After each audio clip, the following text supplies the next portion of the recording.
e agora começamos com o tema, nessa aula, o tema dos silogismos e as verdades. É um tema extremamente importante, porque o silogismo nos dá a base das coisas que já tínhamos falado na argumentação e no raciocínio. Isto é, nós raciocinamos criando uma forma metodológica de enlaçar premissas ou proposições. Vimos alguns exemplos e esses exemplos vão nos ajudar agora a compreender a mecânica do enlace, isto é, a forma de enlaçar essas proposições dentro de um contexto. É disso que trata o tema do silogismo, para depois introduzir a questão da verdade. Vamos tratar nessa aula o que é o silogismo, isto é, a definição de silogismo, e como podem ser construídos esses silogismos, para depois entrar na caracterização das verdades jurídicas. Como já vimos,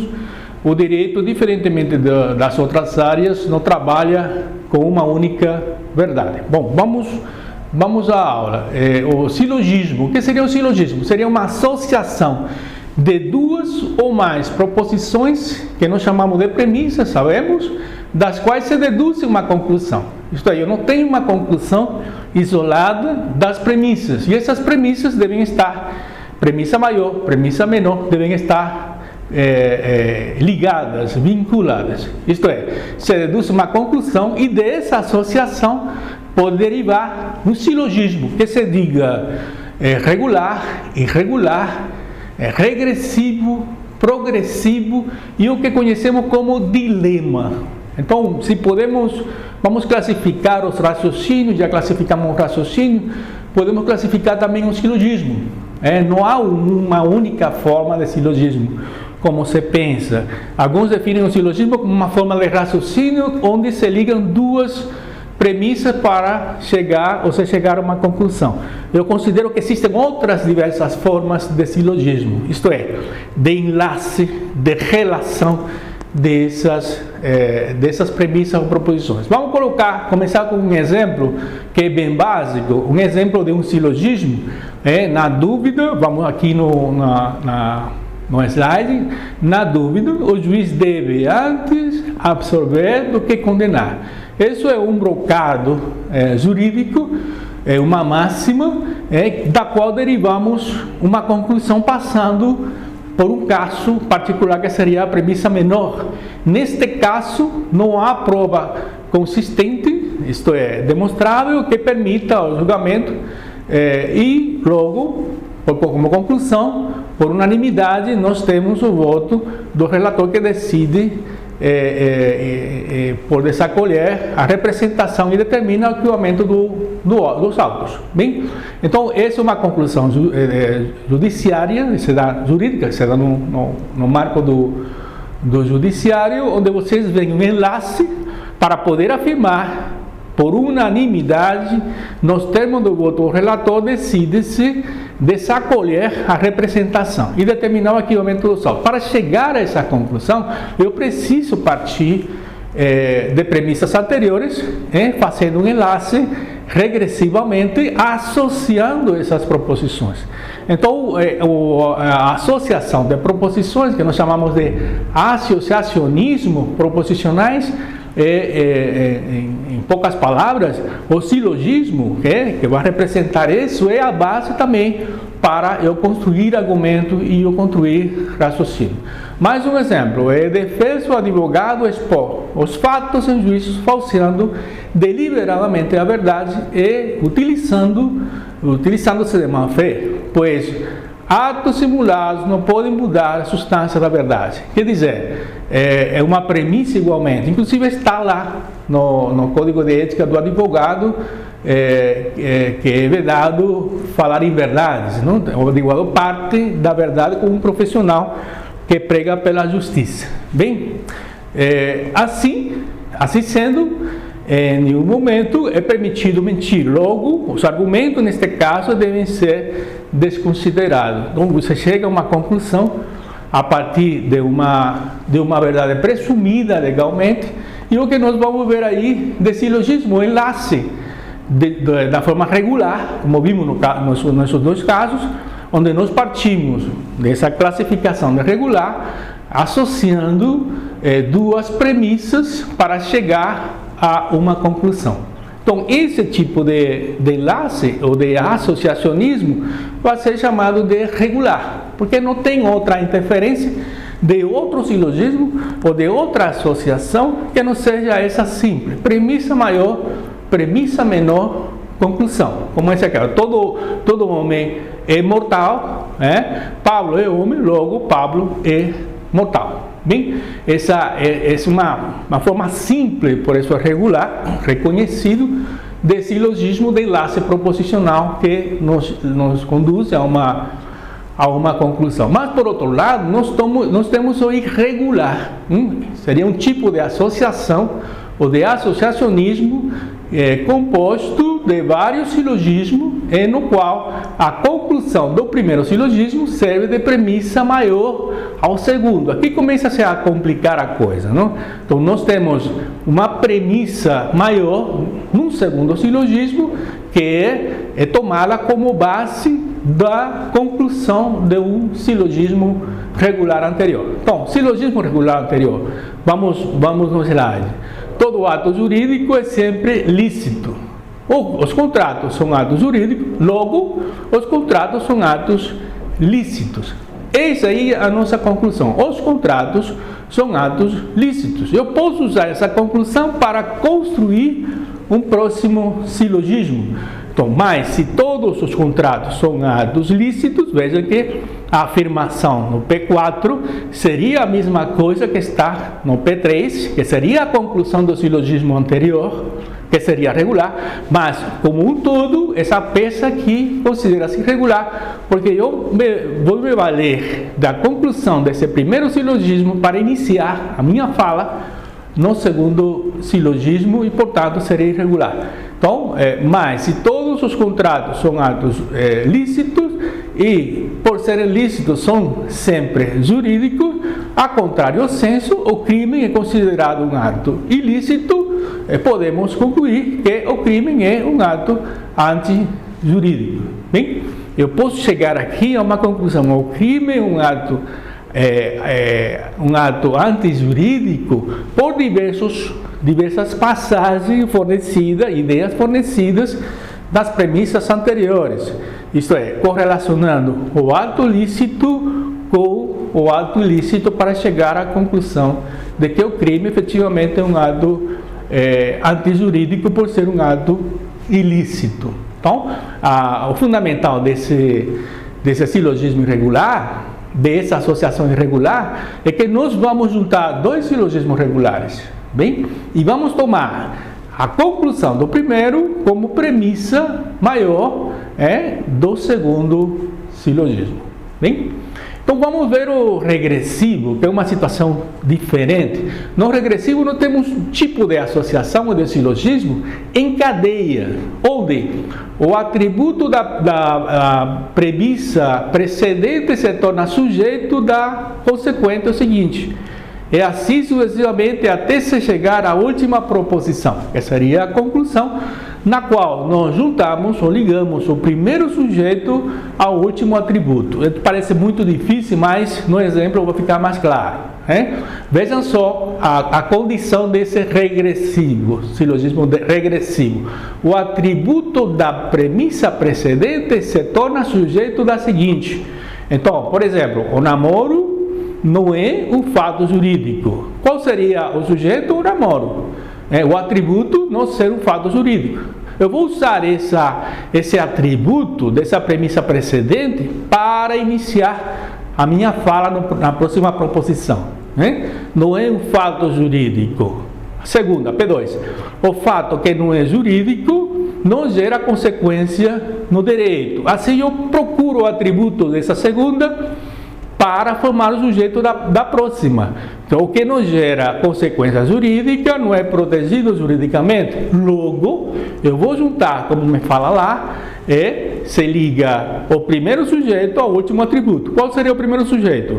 Namoro. O namoro. Logo, o namoro não é protegido juridicamente. Se ligaria ao último atributo. que está na P3 não é protegido juridicamente.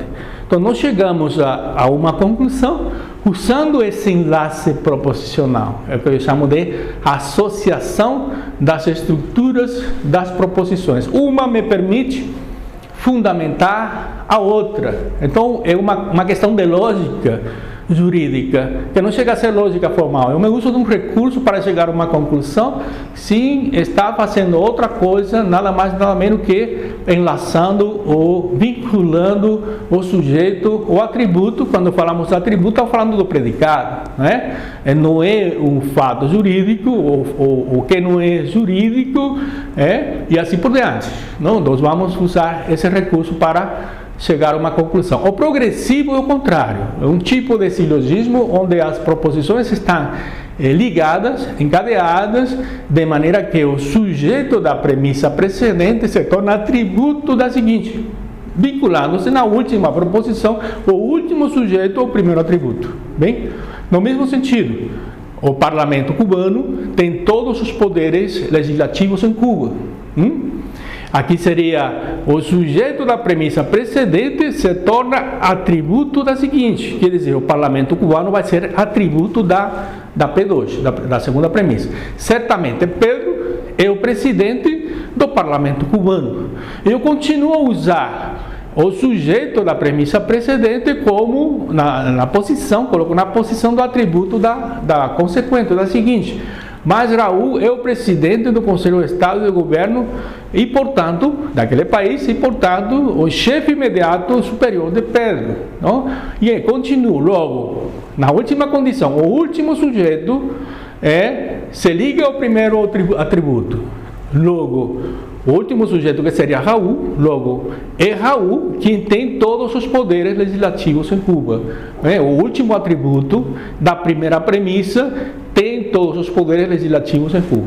Bem, chegamos a essa conclusão, também enlaçando agora atributo e sujeito da forma inversa. Por isso é progressivo, diferentemente do anterior, que era regressivo. O fundamento da negação da divisão dos três poderes, por exemplo, nesse país, seria isso, não? Seria esse mesmo. Bem, a outra classificação, a forma de associação seria o dilema. Nós escutamos sempre, esse é um dilema moral, esse é um dilema jurídico. Nós precisamos responder esse dilema. A palavra dilema se usa como sinônimo de problema.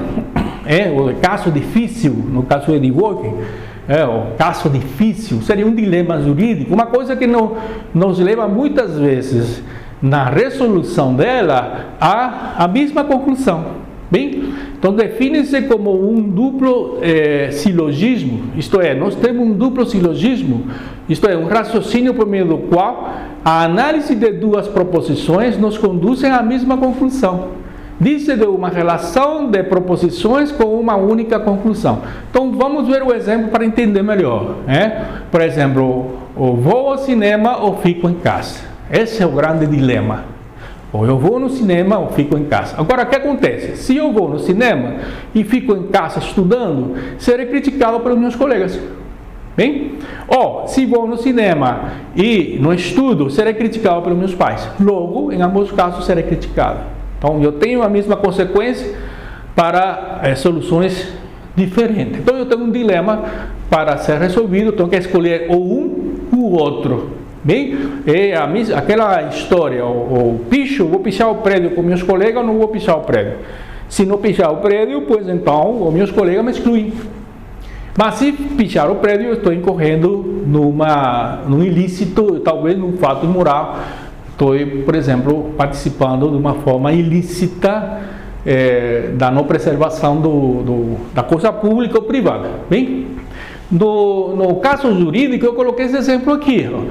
O crime cometido consiste na subtração de coisa móvel alheia. Nesse caso, o réu deve ser ou não deve ser sancionado. Pergunto, esse é o problema? Esse é o dilema? Bom, se existiu ameaça e violência, o réu cometeu roubo. Assim tipificado no 157 do Código Penal Brasileiro. Mas se não existiu ameaça ou violência, o réu cometeu furto. Em ambos os casos, cometeu crime. Logo, em ambos os casos, o réu comete crime, portanto, merece uma sanção. Então, eu tenho a mesma conclusão, obviamente que no campo jurídico eu tenho aqui a conclusão, mesmo que seja um tipo penal, a sanção é diferente, mas tem uma sanção esperando e correlata a essa infração. Bem, seria o dilema. As regras do silogismo, para todos eles, são importantes. O silogismo se faz depender de duas regras importantes, que são básicas. Uma que enfatiza a extensão e a outra que enfatiza a compreensão. O que se enfatiza na compreensão? Do gênero verdadeiro se esperam espécies verdadeiras, o que nós falávamos lá nas premissas. Todas têm que ser verdadeiras, senão a conclusão é inconveniente, ou não é adequada, ou não é verdadeira. Essa é na lógica formal. Bem, mas já vimos que as verdades jurídicas se constroem. Não são verdades, veremos agora, não são verdades ontológicas ou factuais, empíricas, mas são verdades também que podem ser construídas argumentativamente. A outra regra seria relativa ao que contém uma coisa, ao conteúdo. Quanto ao conteúdo, o que contém uma coisa contém também o que está contido nessa coisa. Então, do maior ao menor. O menor contido na coisa maior também faz parte dessa coisa maior. Bem, assim, do ponto de vista da conveniência dos termos, as regras do silogismo se reduz a esses dois princípios. Duas proposições que são compatíveis, coerentes com uma terceira, são também compatíveis e coerentes entre si. E a outra, duas proposições das quais uma é compatível e coerente com uma terceira e a outra não são necessariamente compatíveis. Então, o que é correto aqui é enxergar o conteúdo de cada uma das proposições. Não basta relacionar, enlaçar premissas ou proposições. Também importa ver o conteúdo dela para poder atribuir um resultado, uma conclusão que seja aceita. Se não será aceita, não é o fato de saber enlaçar ou saber ligar essas proposições que vai nos dar a possibilidade de poder convencer ou persuadir alguém. Então, a respeito disso, deduzimos a verdade de outras situações. Então, aceitamos, por exemplo, duas conclusões, ou verdadeiras ou convencionais, ou aceitas, depende muito da racionalidade, porque ela é deduzida do conteúdo de premissas que zelam pela sua estrutura, a estrutura do raciocínio, mas também pelo conteúdo. Então, fiquem espertos. Não se deixem convencer com qualquer afirmação ou qualquer tipo de associação proposicional. A aceitação das conclusões como verdadeiras ou os convencionalismos, aquelas que são convencionadas socialmente, depende da racionalidade. Quer dizer, você tem que parar para pensar, para analisar o que está sendo transferido, o conteúdo da ideia que está sendo veiculada, que está sendo transferida para mim. E essa razoabilidade é deduzida do conteúdo dessas premissas. É importante fixar isso, escuta o que está sendo falado e depois observa as estruturas. Bem? Então, por exemplo, eu posso até afirmar que um enlace proposicional está correlacionado com uma verdade ou com uma injustiça ou com uma ilegalidade, observando o seu conteúdo, não só observando o enlace, a associação. Vamos ver um exemplo aqui acerca do pensamento evasivo do réu. Então, ou perco ou ganho uma causa. Na primeira hipótese, não serei sancionado por causa da minha condição de imunidade. Na segunda hipótese, tampouco serei sancionado segundo a sentença do juiz. Logo, eu sou um homem imune a qualquer sanção devido ao cargo que ocupo. Então, parece que cheira um pouco a política, não?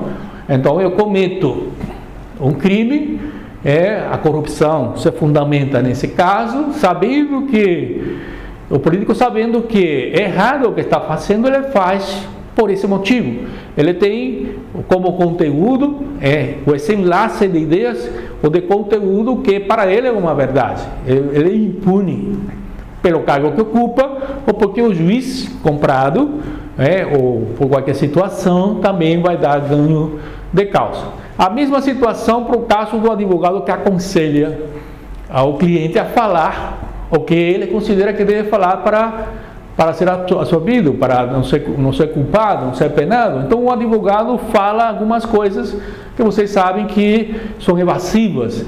Então você deve rir, ou você não deve rir, ou você deve se vestir, ou você deve se conduzir, você deve falar, você deve gesticular, você deve ficar aparentemente triste e aí por diante. Isso trabalhando a sensibilidade do juiz, a sensibilidade do auditório, enfim. E esse seria o exemplo também da evasivo do advogado. Perdemos ou ganhamos esta causa. No primeiro caso, você não será sancionado juridicamente devido à sua condição de imunidade. Na segunda hipótese, tampouco será sancionado juridicamente segundo a sentença do juiz. Logo, você é um cidadão imune a qualquer tipo de sanção jurídica por causa do cargo que você ocupa. O presidente, o ministro, o assessor, enfim, ele seria imune, considerado imune, precisamente porque não poderia ser sancionado.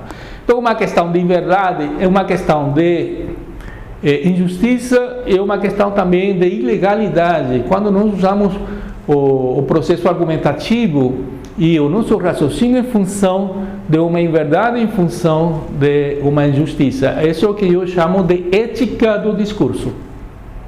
Bem, a ética do discurso nos fala disso, nos fala da necessidade, não da possibilidade, porque possibilidade existe, mas da necessidade de falar a verdade. Se você se considera um instrumento para a realização, a concretização da justiça, você tem que colocar em primeiro plano a verdade. E nem sempre é a verdade do seu cliente, é a sua verdade como cidadão e como instrumento para essa concretização da justiça. No mesmo caso da irracionalidade, há um contraponto nessa questão de racionalidade e irracionalidade. Às vezes usamos palavras ou ideias que nos conduzem a conclusões irracionais, como esse caso aqui. Todo homem merece respeito, certo? Parece que isso é um diálogo, não? É um diálogo. Eu sou um homem, logo respeite. A Constituição Federal prescreve a autonomia do ser humano. A Ana tem capacidade e autonomia, logo a Ana tem direito a praticar aborto. Então você está usando palavras, um jogo de palavras, de frases, de proposições que me conduzem a conclusões que não são racionais. Então, ela está autorizada a praticar aborto por causa da autonomia que, como ser humano, ela tem, mas sabemos que o aborto está proibido na legislação. E todo homem merece respeito, é uma condição que tem que ser aceita por todos, né? Eu sou um homem, me respeitem. Bom, isso tem uma questão de razoabilidade por trás, porque ele está invocando um valor, respeito, que é um valor que tem essa universalidade, a condição de ser universal, porque todos querem respeito, bem? Todo mundo quer paz. Então você invoca a questão do respeito, da dignidade, para, por uma questão de razoabilidade, chegar a uma conclusão que pode ser e deve ser considerada.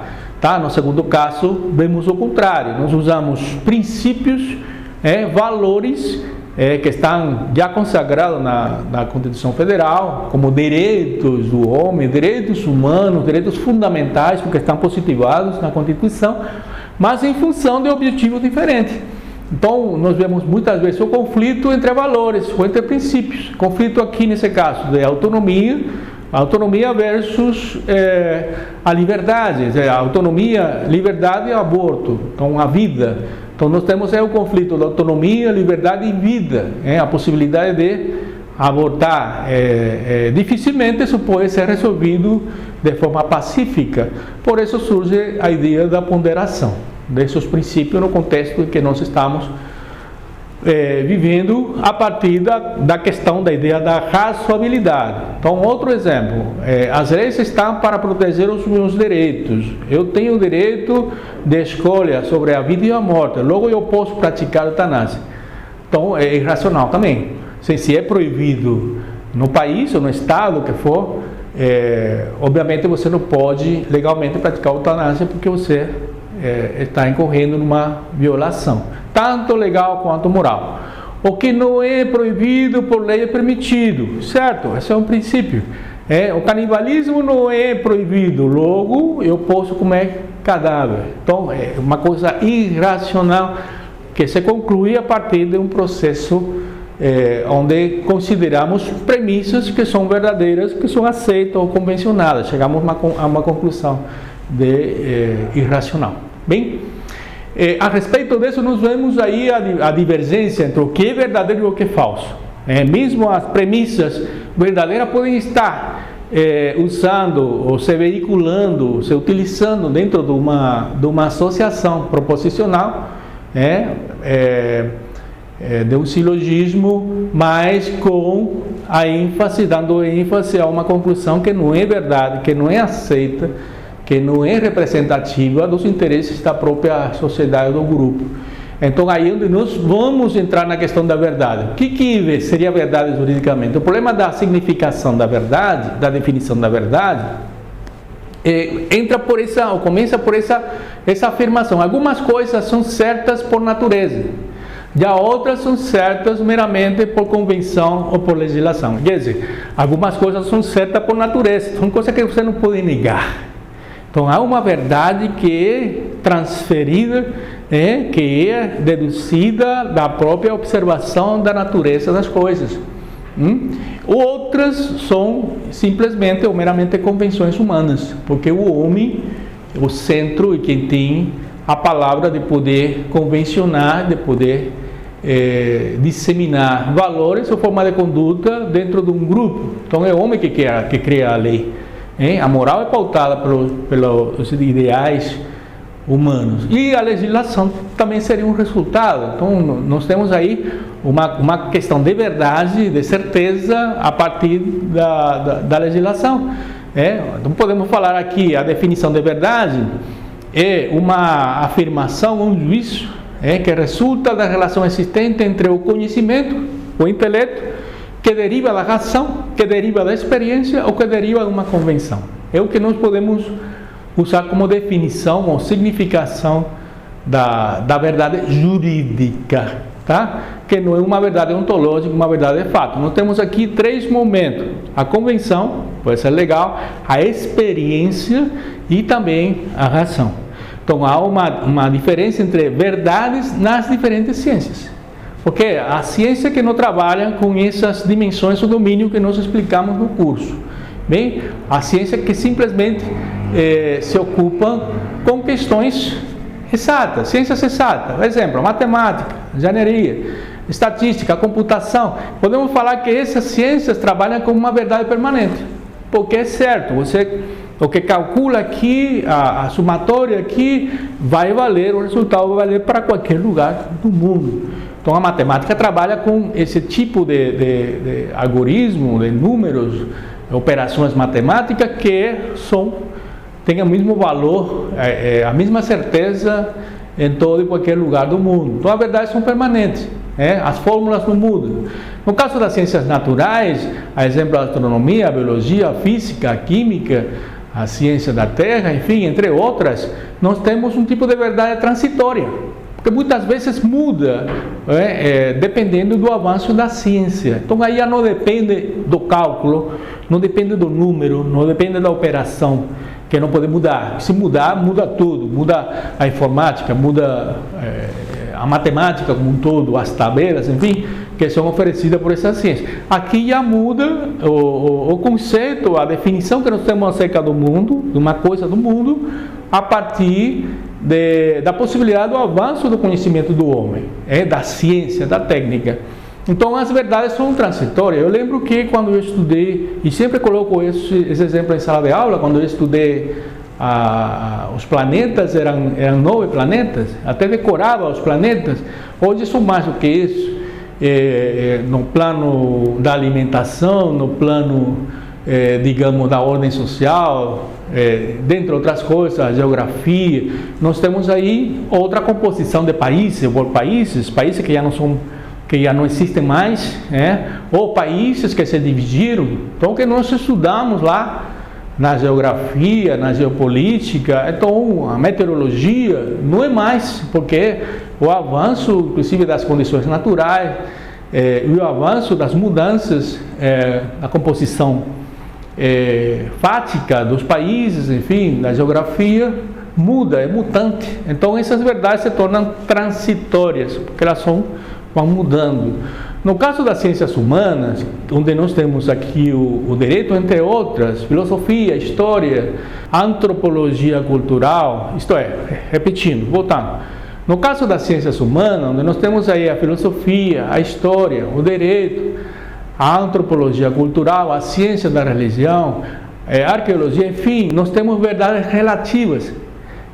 Por quê? Porque elas vão se tornando relativas de lugar para lugar. O que nós afirmamos, por exemplo, em direito aqui em Brasil, pode vir a ser diferente ao que pode ser afirmado ou legislado num país de maior ou de menor desenvolvimento. Então, se torna relativo a partir dos valores, costumes, o próprio regime legal e até os próprios comentários doutrinários. Então, nós temos aí a possibilidade de classificar as verdades a partir de afirmações já dadas, feitas por filósofos. Não há nada na nossa inteligência que não tenha entrado ou passado pelos sentidos. Obviamente, aqui está se apontando uma verdade, um conhecimento que nasce da experiência. Bem, nem todas as verdades são verdades de fato.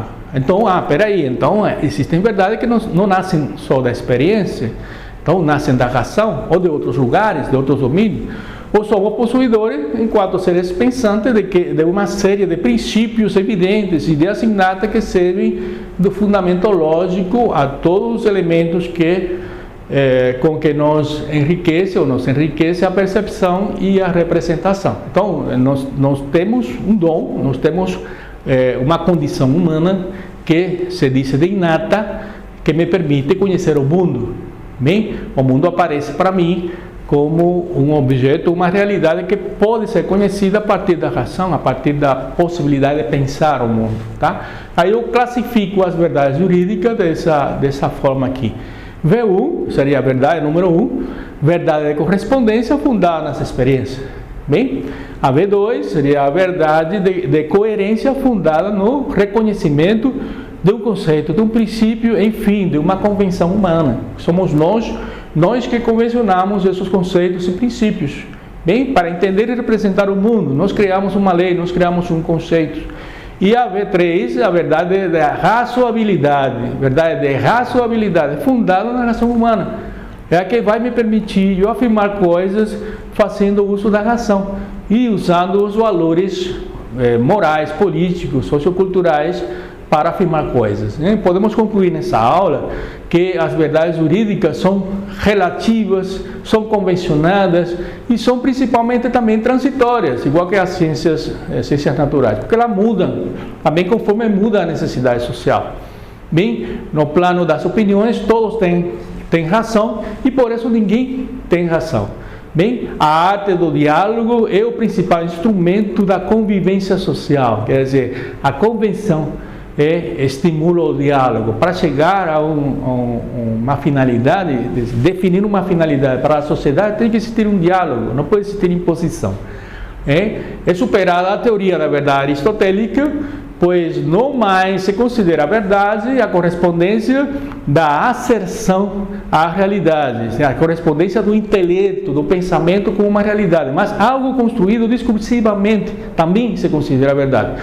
O que significa ser científico, ou refutado, ou resultado de um consenso alcançado, seria o resultado de um consenso alcançado em relação ao objeto estudado. Então, nem todo o que falamos, nem todo o que explicamos numa monografia, num trabalho científico, num evento científico, nasce do mundo empírico. Nem toda pesquisa, por exemplo, é uma pesquisa empírica ou de campo. Nós podemos chegar a conclusões passando ou a partir da construção discursiva de uma verdade ou de uma afirmação.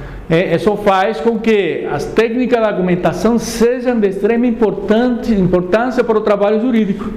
Porque como eu vou construir uma verdade e passar essa verdade, transferir essa verdade para o destinatário, se não é usando técnicas que me permitem convencer e persuadir.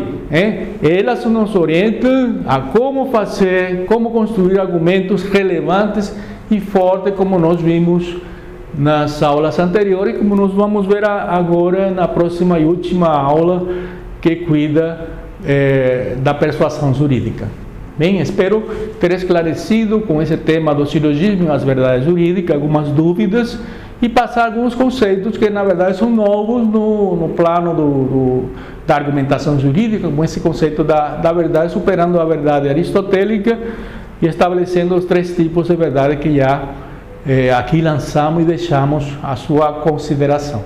Então eu convido vocês a assistirem à última aula e boa leitura, agradeço a permanência nesse curso. Obrigado.